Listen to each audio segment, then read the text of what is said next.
자, 다섯 번째 문제부터 이번 시간에 할 차례죠. 자, 유형상사의 수동결산 문제 다섯 번째 거 보겠습니다. 소모품 구입 시 전액 소모품비로 비용 처리하고 결산 시 미사용분을 자산으로 계상하고 있답니다. 2019년 말 결산을 위해 재고를 파악한 결과 미사용 소모품은 10만 원으로 확인되었답니다. 그러면 바로 이 미사용 소모품을 자산으로 봐야 되겠죠. 10만 원이라고 딱 구해놨어요. 그래서 차변이 소모품 자산 증가 10만 원이 되겠고, 대변은 소모품 B. 소모품 B. 왜? 이거 구입할 때 전부 소모품 B로 비용 처리했기 때문에 재고는 비용에서 취소시켜야 되잖아요. 따라서 대변의 소모품 B가 되는 것입니다. 자, 12월 31일자로 이 거래 하나 또 입력을 합니다. 다섯 번째 전표가 되겠네요. 그러면 전표 번호도 5번이 되겠네요. 자, 3번 차변의 소모 엔터 소모품 172번 10만원, 4번 대변의 소모품 B 830번 10만원 이렇게 되겠습니다.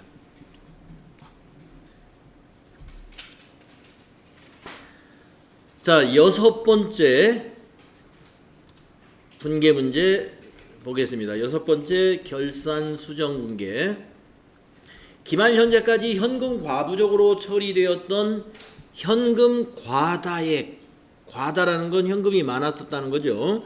3만 원에 대한 원인이 아직 밝혀지지 않았습니다. 아직이라는 것은 12월 31일 현재 못 밝혀졌다. 그러면 이 남은 거니까 대변의 잡이익이 돼야 되겠다. 잡이익.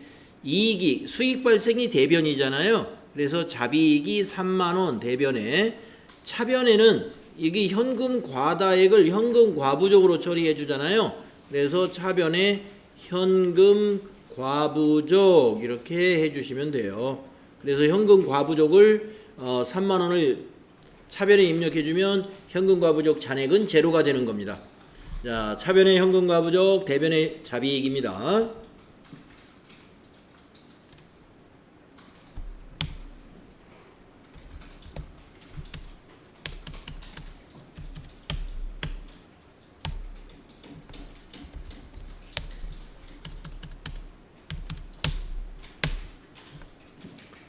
네, 차변의 현금 과부적, 대변의 잡이익 3만 원 이렇게 입력하시면 된다. 다음에 일곱 번째 문제 볼게요. 장기 차입금의 내역은 다음과 같다. 자, 우리은행의 장기 차입금이 3천만 원이 있는데 차입 시기는 2015년 4년 전에 차입을 했고요. 비고가 중요하겠습니다. 2020년 6월 30일에 일시 상환 예정입니다. 자, 일시니까 한꺼번에 갚겠다는 것이죠. 그러면 결산일 현재 몇 개월 남았어요? 딱 6개월 남았죠? 그러면 결산 시점에 상환일이 1년 이내인 것은 이미 장기 차입금이 아니라는 얘기죠. 장기 차입금이 아니니까 이거는 수정분계 해야 돼요. 여기서 장기 차입금을 차변에 기록해 가지고 부채 감소시키고 대변에다가 이걸 대신에 대변에다가 뭘로 하냐면은 유동성, 그렇죠, 장기 부채라는 부채로 바꿔주는 겁니다. 그래서 대변이 유동성 장기 부채. 아이고, 팔이 잡았어요. 팔이 잡았어요. 대변의 유동성 장기 부채가 되고요. 차변의 장기 차입금이 되는 것이에요. 그리고 거래처는 대변, 차변 모두가 다 우리은행으로 코드 걸어야 됩니다. 자, 그 다음에 밑에 것도 또 보겠습니다. 장기 차입금인데 경기은행 건데 5천만 원인데 2년 전에 차입했어요. 비고를 보니까 2021년 6월 30일에 일시상환 예정이랍니다. 그러면은 오늘이 지금 2019년 12월 31일입니다. 여러분 시험 볼 때가 2019년 12월 31일 날 결산하는 거예요. 그러면 이게 2년 6개월 남았죠? 1년 6개월. 그러니까 1년이 넘어요. 1년 이내가 아니야, 상환일이. 그러면 이거는 아무런 회계 처리를 안 하면 돼요. 그냥 그대로 놔두면 돼. 그래서 요것만 3천만 원만 우리가 유동성 대체 분계를 합니다. 이런 얘기. 자, 해봅시다.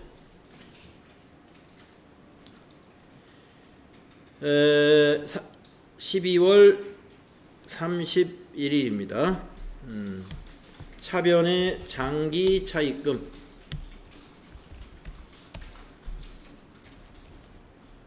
293번 은행이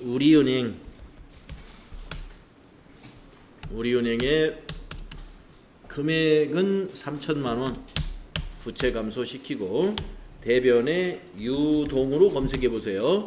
유동성 장기부채 우리은행 3천만 원 이렇게 하시는 거예요. 차변의 장기차입금, 대변의 유동성 장기부채.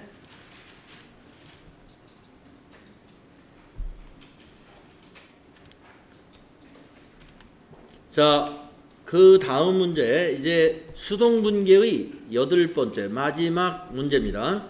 단기 매매증권의 기말 내역은 다음과 같다. 네, 많이 본 듯한 문제죠. 네. 단기 매매증권의 평가 문제 이거 아주 시험에 참 잘 나와요. 이렇게 자 A회사 1000주 B회사 1000주인데 A회사 거는 장부금액이 1200원인데 가격이 기말평가가 1000원이래요. 마이너스 200원 몇 주? 1000주 20만원 마이너스입니다.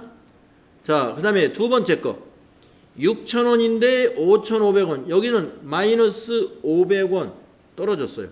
곱하기 1000주 그러면 50만원 두 개가 다 마이너스죠. 두 개 합치면 마이너스 70만원 즉 단기 매매 증권이라고 하는 자산이 감소했어요. 그러면 단기 매매 증권은 자산 감소는 대변이 되어야 되겠죠.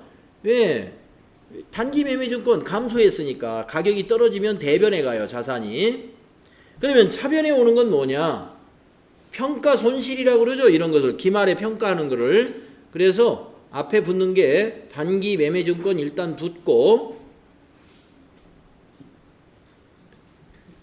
평가 손실 개정 과목 이름이 되게 길죠. 단기 매매증권 평가 손실 70만원 이렇게 기록합니다.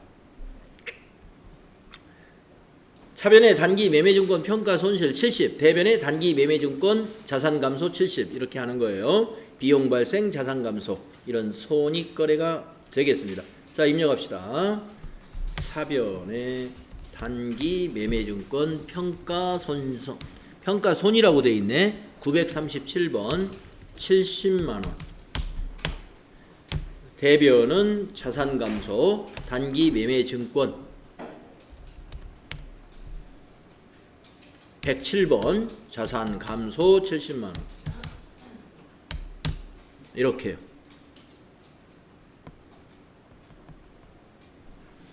네, 이렇게 해서 우리가 유형상사의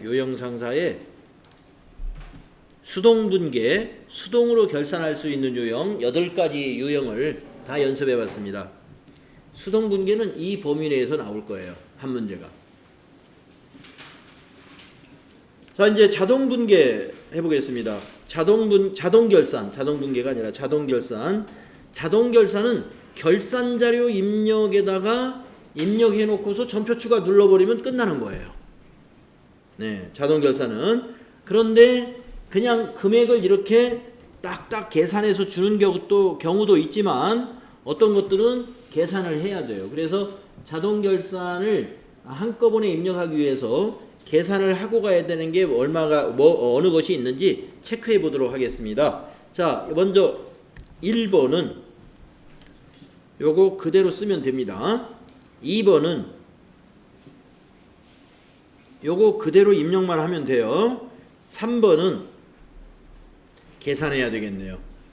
대손충당금을 설정하는데 외상매출금하고 받으러움 잔액에 대하여 1%를 보충법으로 설정해야 되죠. 1%라고 우리가 시험에 나올 수도 있고 2%라고 나올 수도 있고 또 어떤 때는 그 연령법으로 인해서 뭐 얼마 이상 얼마 이하 뭐 얼마 이상 몇 프로 얼마 이상 몇 프로 이렇게 표로 만들어 주는 경우도 있더라고요. 자, 그러면은 이거 외상매출금과 받으러움의 잔액에 대해서 1%를 설정하고 또 대손충당금 잔액이 얼마 있는지 나머지 보충법으로 이제 빼주려면은 합계잔액산표를 12월 31일자로 조회해야 돼요. 자, 일반전표 그대로 두시고 전체 메뉴 가가지고 합계잔액산표 실행해 보세요. 12월 31일자로 조회해 보세요. 그리고 외상매출금부터 잔액을 보세요. 자, 외상매출금 잔액이 여기 있으면 1% 한번 계산해 보세요. 1%는 얼마인가요?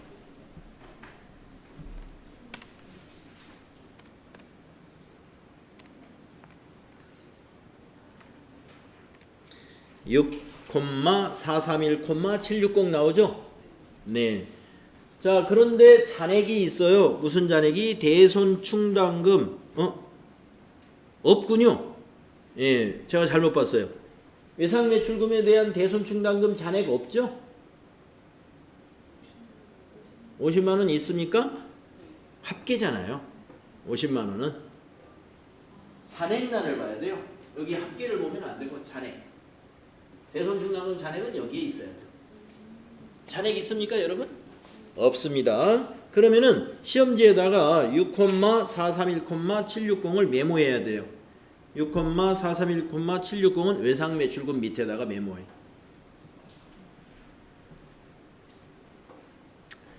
메모하시고 그 다음에 받으러움 하나 더 있습니다. 자, 받으러움의 잔액을 확인합니다. 여기에 1%를 계산합니다. 네, 16만 3천 원이죠. 163,000. 그런데 이거는 대손충당금 잔액이 5만 원이 있어요. 이걸 뺀 나머지만 설정해야 되죠. 그게 보충법이에요. 그래서 5만 원을 빼면 11만 3천 원. 예, 그래서 시험지에다가 받으러움 밑에다가 113,000을 메모하는 겁니다. 네, 그래서 여러분 메모해 놓으면 일단 준비가 됐어요. 자, 더 준비하겠습니다. 또 4번을 준비할 게 있는지 보겠습니다. 12월 31일 현재 영업부 직원에 대한 퇴직금 추계액은 1,500만 원이래요. 회사는 퇴직금 추계액 전액에 대하여 퇴직급여 충당 부채를 설정하기로 했다. 해당 계정을 조회하여 회계 처리하시오. 자, 이거 조회하라고 안 해도 이거 원래 조회하는 거예요. 그러면 어떤 거냐? 지금 퇴직금을 모두 직원들 계산해 보니까 1,500만 원인데 퇴직급여 충당 부채를 설정을 과거에 해놓은 게 있을 수 있잖아요.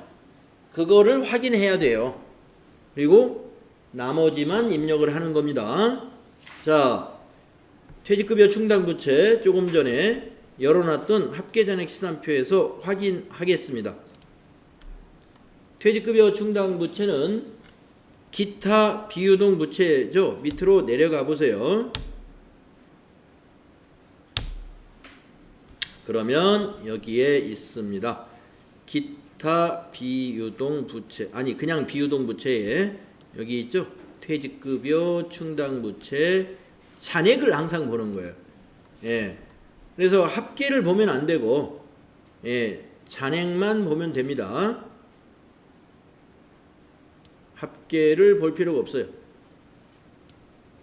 예. 잔액만 보세요. 잔액만. 잔액만. 잔액만. 자, 그래서 이 5만 아까 얼마였죠? 퇴직급여 충당부채 1,000만 원 있죠? 그러면 우리가 계산해 봤더니 1,500인데 이미 1,000만 원은 설정되어 있으니까 거기서 우리가 입력할 때는 500만 입력을 하면 돼요. 500만 입력하면 여기 1,500이 되잖아요. 그래서 여러분 시험지에다가 여기 1,500을 싹 지우고 500이라고 써놓으면 입력할 때 500만 입력한다 이런 이 얘기가 되는 거죠. 예, 이렇게 500만 원 입력할 거야 하고 메모해 놓으시면 됩니다. 자, 그 다음에 5번째 당기 법인세 추산액이 160만 원이랍니다. 법인세 얼마 안 내네요. 예. 자, 160만 원. 그러면은 이것도 미리 선납으로 법인세 낸 거, 중간 애납이라든가 이런 게 있으면 그걸 뺀 나머지를 입력하는 거예요. 그리고 그것은 자동 결산이 아니라 선납세금이 있다면 수동 결산에 가서 일반 전표에 12월 31일자에다가 법인세 비용으로 대체하는 전표를 입력해야 됩니다. 자, 확인해 보세요. 조금 전에 열어놨던 합계잔액시산표에 선납세금이 요 당좌 자산 안에 있는지 한번 보세요. 있네. 선납세금 잔액란을 보세요. 46,200원이 있죠. 요거 회계 처리해야 돼요. 그래서 자 46,200원에 대한 회계 처리는 어떻게 하느냐? 12월 31일자 일반 전표에 차변의 법인세 이걸 비용으로 대체하는 겁니다. 이 금액 46,200원. 대변의 선납세금 요 자산을 감소시켜 주는 거예요. 똑같이 46,200원이죠. 자, 입력하러 가겠습니다. 일반 전표 열어놨죠? 자, 여기 9번째 전표에다가 3번 차변의 법인 법인세 등이라고 있어요. 998번 46,200원이었나요? 대변의 선납세금 46,200원. 만약에 선납세금이 없다 그러면 이거 안 하면 돼요. 안 하고 아까 그 금액을 150만 원을 모두 입력하면 되는데 지금 보니까 있었단 말이에요. 근데 지금 이걸 입력을 하면 선납세금이 어떻게 될까요? 자, 조회해 봤습니다. 이제 선납세금 잔액 없어져 버렸죠? 없애는 작업을 해야 된다 이거예요. 이 선납세금이 어디로 갔어요? 저 밑에 가면은 법인세 비용이라고 하는 맨 밑에 여기에 와서 딱 있죠? 선납세금이 일로 와버린 거예요. 법인세 비용으로. 이것이 선납세금의 법인세 대체분계에 의해서 일어나는 겁니다. 합계잔액시산표 맨 밑에 가면 있어요. 법인세 46,200원. 방금 입력한 전표에 의해서 이렇게 된 거예요. 그러면 우리가 이제 결산자료 입력에 입력할 때 법인세를 160만 원을 다 입력하는 게 아니고 방금 법인세로 처리했던 그 돈을 빼야 돼요. 그러면 얼마가 나오니까 한번 빼보세요.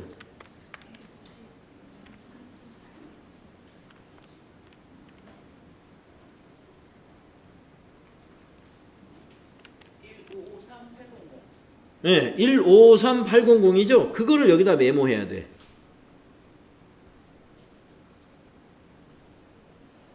이거를 입력할 것이다. 1553800을 우리가 법인세에다가 입력할 것이다. 이걸 메모해 두는 거예요. 네. 이렇게 해서 준비가 다 됐습니다. 자, 실제 시험에서는 이거 5가지가 다 나오는 게 아니라 여기서 한 가지만 나와요. 네. 자, 그러면 우리가 결산자료 입력에다 입력하러 갑니다. 결산자료 입력은 어디 있느냐? 여기에 있죠. 결산자료 입력. 자, 클릭하시고 여기 기간은 1월부터 12월이라고 입력하는 거예요. 그리고 요 팝업 창이 나오면 그냥 확인 눌러주시면 되고요. 여러분 알다시피 여기서 엔터를 쳐서 내려갈 때 이 셀의 크기가 작아지는 곳만 입력하는 겁니다. 예, 넓게 돼 있는 자리는 입력하는 자리가 아니에요.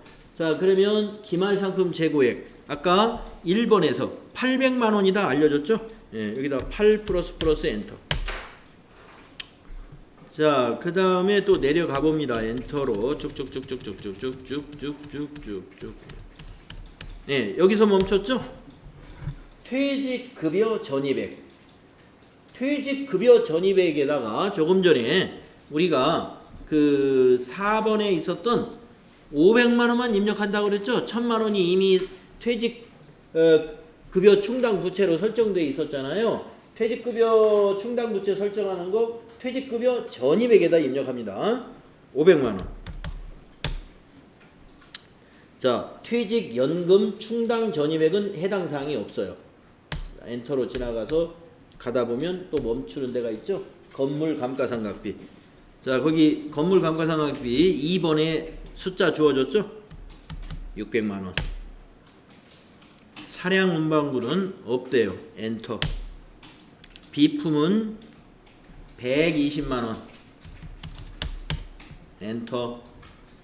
영업권은 이 유형자산이 아니니까 영업권의 상각은 무형자산이니까 더 내려가 보세요. 아래로.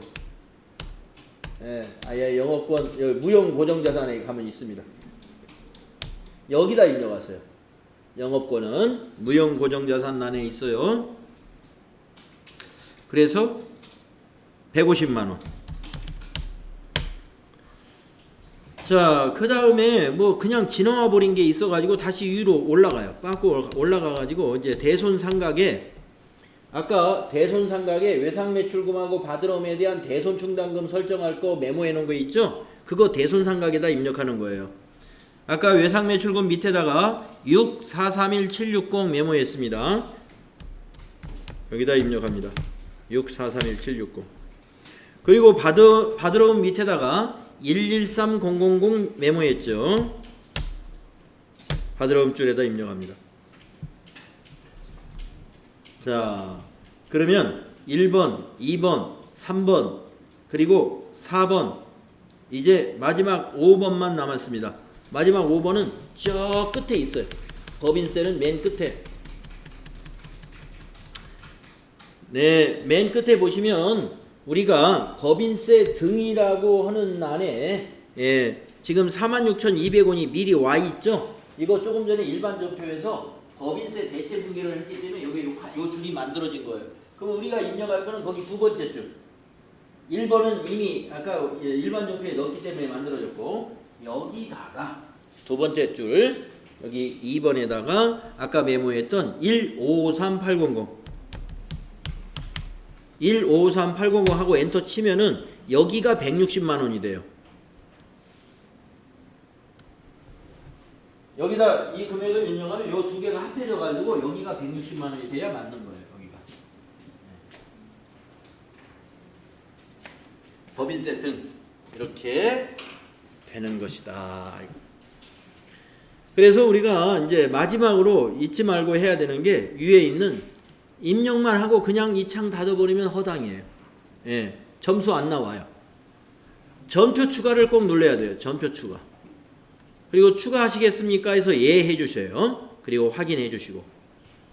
그런 다음에 이거 닫고 일반 전표에 여러분이 가서 조회를 해보게 되면은요, 결차 결대 해가지고 전표가 10번 전표도 넘어갔고, 상품 매출원가 대체 분계, 그 다음에 11번 전표 퇴직급여 충당 부채 설정하는 분계, 그 다음에 감가상각비 분계 12번 전표에 넘어왔고, 그 다음에 대손상각비 분계 13번 전표로 넘어갔고, 그 다음에 무형고정자산 상각비 영업권 넘어갔고, 법인세 법인세 마지막에 155만 3,800원 미지급 세금으로 대체되는 분계. 아까 선납세금은 미리 낸 세금이니까 미지급 세금이 아니고 요 155만 3,800원은 아직 납부하지 않은 세금이죠. 그러니까 대전의 미지급 세금 부채로 잡아두는 겁니다. 이게 다 자동으로 전표가 만들어집니다.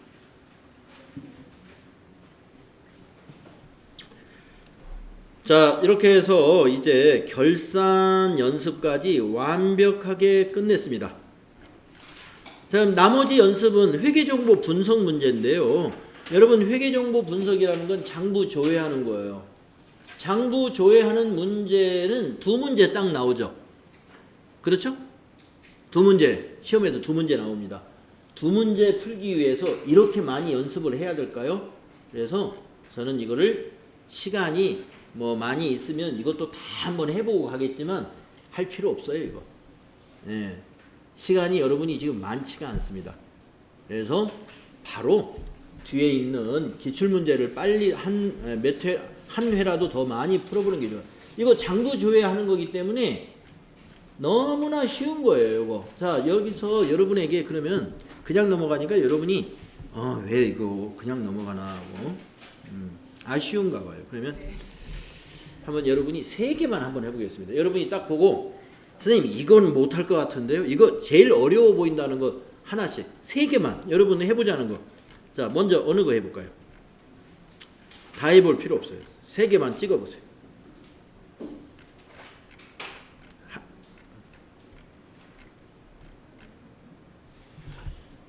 하고 말 게 없죠? 응?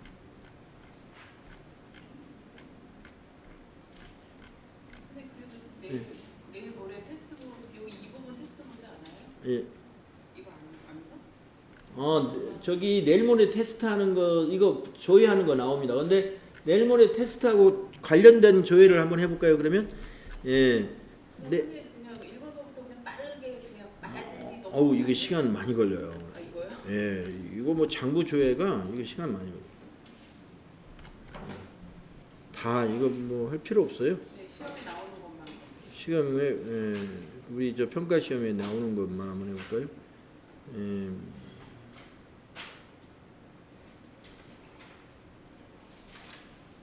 없네. 없어. 제가 내는 것은요. 손익계산서하고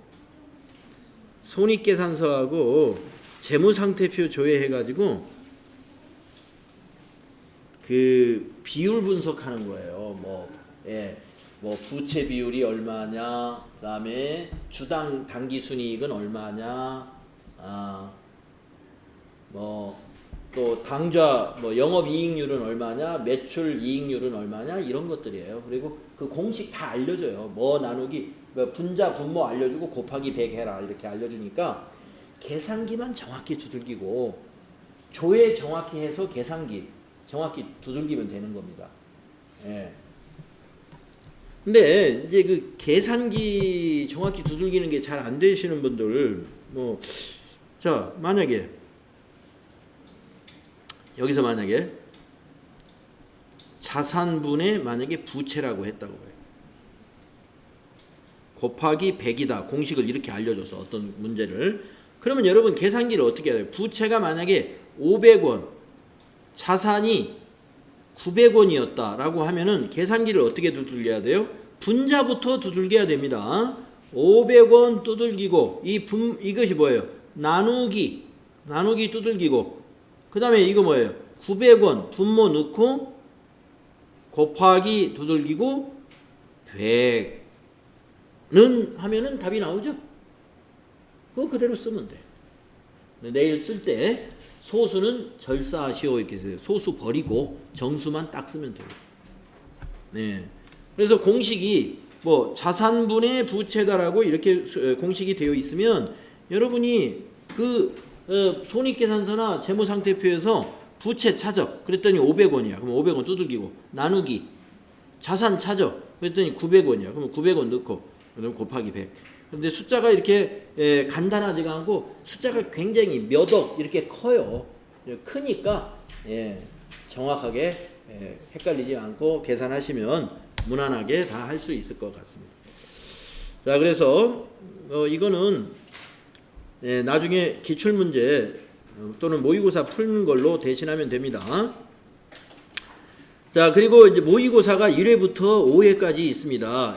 모의고사 5회는 그때 제가 예고한 대로 여러분이 개인적으로 공부하는 걸로 하고 바로 기출문제로 넘어갑니다.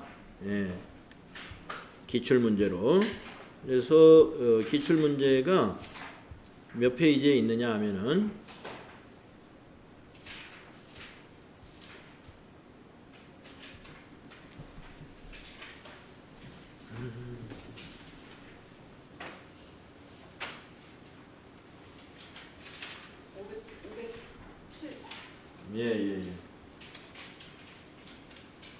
507페이지 기출문제. 오늘은 이론 문제를 풀어보도록 하겠습니다. 자, 여러분 시험에 합격하기 위해서는 이론에서 점수를 어느 정도 받아야 됩니다. 이론에서 망치면 실기에서 실수한 것을 어떻게 복구할 수가 없어요. 실기 다 실수 안 하고 다 맞추기 힘들어요. 그렇기 때문에 이론은 여러분 시험 보실 때 이론은 나중에 푸세요. 왜냐하면 시간 없으면 찍기라도 해야 되니까 찍을 수 있는 것은 이론밖에 없어요. 그러니까 이론은 나중에 푸시고 먼저 실기를 하는데, 제가 몇 번 당부하지만 실기를 하든 이론을 하든 모르는 거는 제끼고 여러분이 잘 숙달된 문제 그거부터 먼저 쫙 하고, 순서 안 지켜도 돼요. 문제 푸는데 순서가 있는 게 아니니까 실기부터 하되 쉬운 거부터, 여러분이 자신감 있는 거부터 착착착 다 해라 이겁니다. 그런 다음에 두 번째 또 한번 푸는 거예요. 안 한 것들. 자, 1번 문제 보겠습니다. 기출문제 요 27회는 지난해 2월 달에 있었던 문제입니다. 자, 다음 중 재무회계의 목적에 관한 설명으로 옳지 않은 것은 이랬어요. 여러분 한번 보세요. 옳지 않은 거 엉터리 같은 게 하나 있을 겁니다.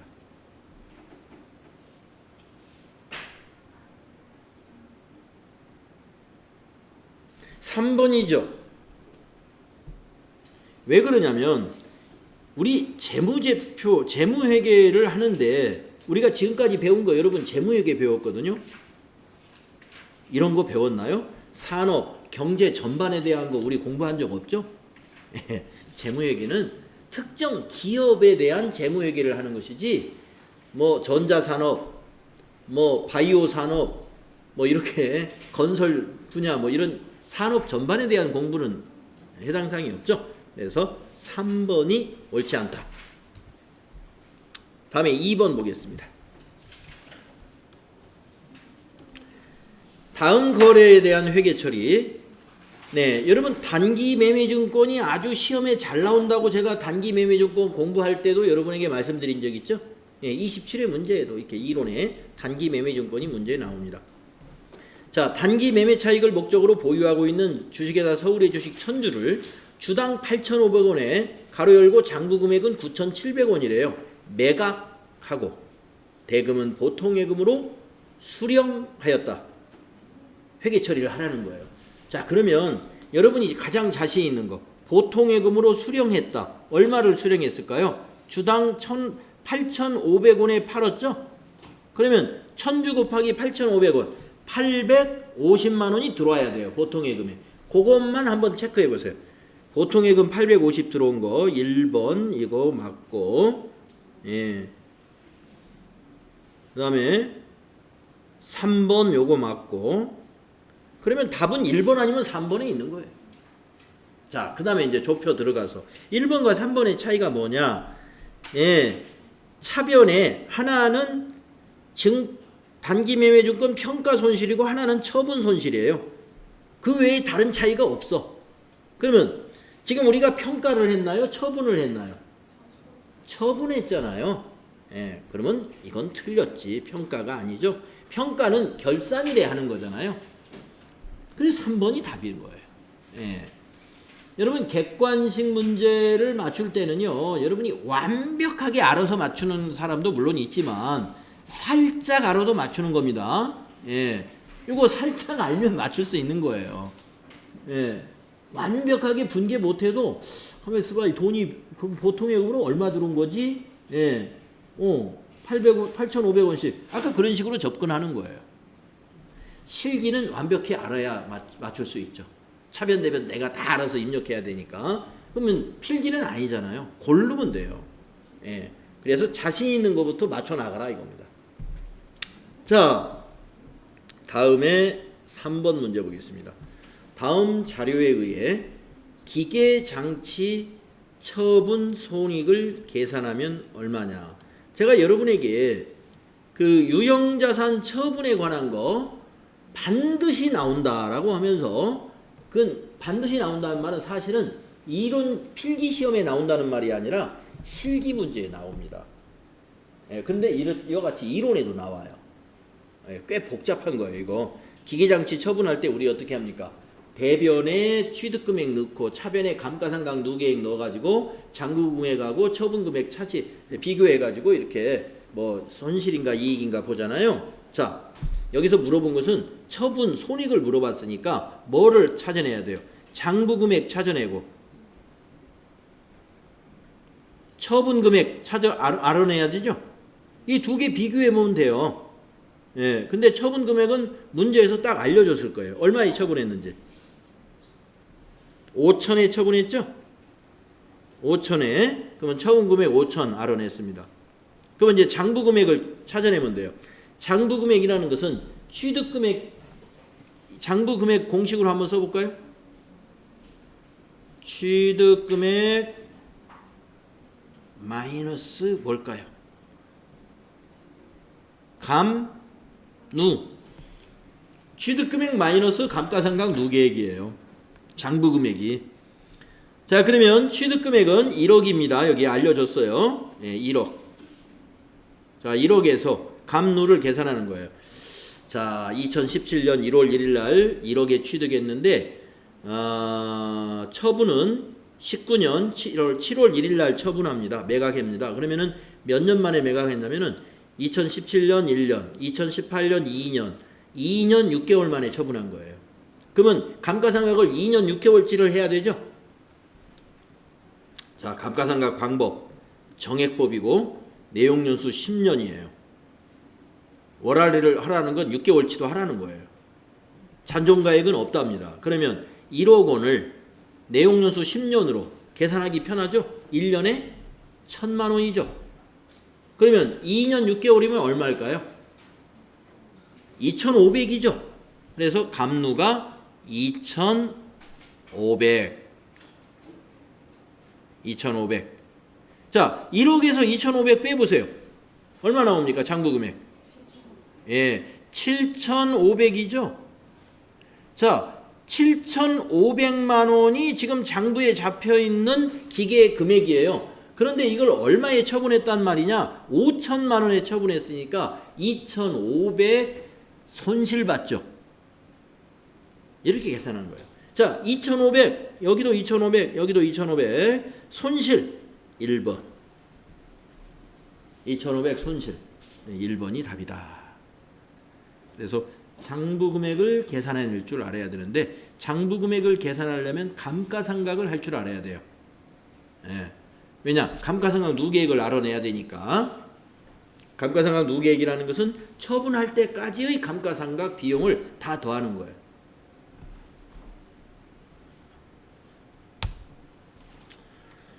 다음에 네 번째 문제 봅시다. 다음 자료를 이용하여 매출 원가를 계산하면 얼마냐? 자, 매출 원가 계산해라. 그러면 여러분 우리가 T 계정을 하나 딱 준비를 합니다. 여러분이 시험지에다가 T자를 하나 딱 그려요. 여기가 상품이라고 딱 생각하면 돼요. 그리고 매출 원가는 여러분 상품의 대변에 간다는 거 연습하셨죠, 우리? 예. 그죠? 매출 원가는 말이죠. 차변에 기초가 오고 여기에 당기 매입이 오고 대변에는 기말이 가는 거죠. 이렇게 해서 서로 똔똔이 나오도록 맞춰주면 되는 거예요. 자, 기초 재고자산 10만원 여기다 쓰고, 여러분이 그냥 약식으로 시험지 공간에다가 빛난에다가 이렇게 딱 그리면 돼요. 시험지는 여러분 가지고 나오는 거니까 아무리 낙서를 해도 괜찮아요.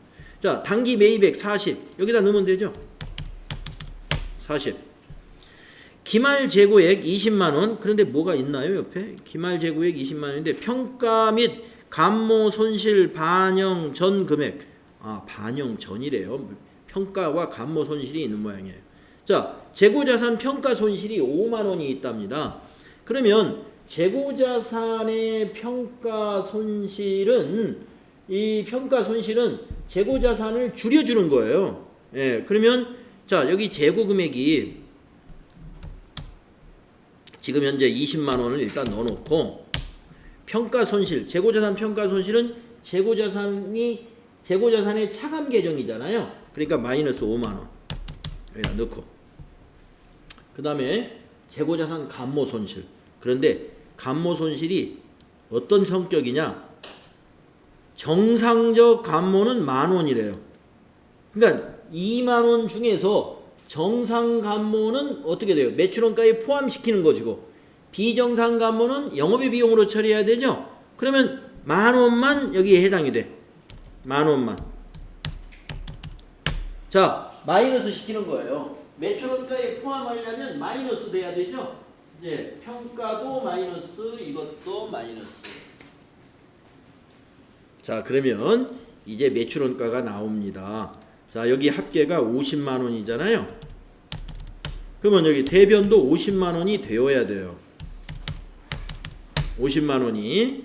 그러면 여기가 매출원가 여기가 얼마가 되어야 50만원이 되겠느냐 이거예요. 지금 기말이 6만원이 빠지면 14만원입니다. 14만원이니까 36만원이 되어야, 여기가 36만원이 되어야 여기가 합계가 50만원이 나오죠. 이래서 36만원을 답으로 찾는 거예요.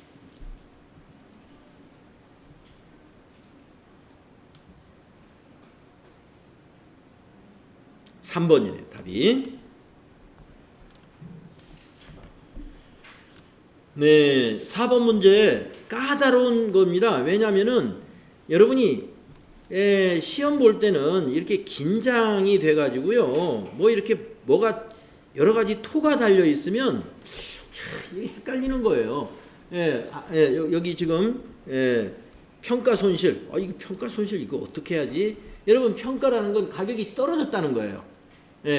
가격이 떨어졌으니까 재고자산 금액을 5만원 어떻게 낮춰놔야죠. 낮추기 때문에 여기서 마이너스 시킨 겁니다. 5만원을. 그 다음에 여기 감모 손실은 양이 부족하다는 거예요. 수량이 부족하대요. 그런데 10,000원어치는 비정상인데 10,000원만 정상이래. 여러분, 정상적인 감모만 매출원가에 포함을 시킵니다. 정상적인 감모만. 비정상적인 것은 매출원가에 포함하지 않고 영업의 비용 처리하죠. 그래서 엊그제 시험 볼 때 여러분 차변에 재고자산 감모 손실 900번 때 영업의 비용 처리하고 대변의 상품, 그러면서 타계정으로 대체시키는 거예요. 그것이 비정상 감모예요. 근데 이 중에서 10,000원은 정상 감모래요. 정상 감모는 원가에 더해야 돼. 원가에 더하려면 재고에서 빼줘야 돼. 이해가 되시죠? 네. 그래서 답이 36만원이다. 여러분, 이런 문제는 이게 T계정 그려가지고 이 상품의 4가지 요소, 상품 계정의 4가지 요소, 차변 요소 2개, 대변 요소 2개를 딱 알아놔야 돼요. 그래가지고 짝 맞추기 하면 돼요. 자, 오늘 여기까지 하고요. 내일은 5번 문제부터 해보도록 하겠습니다.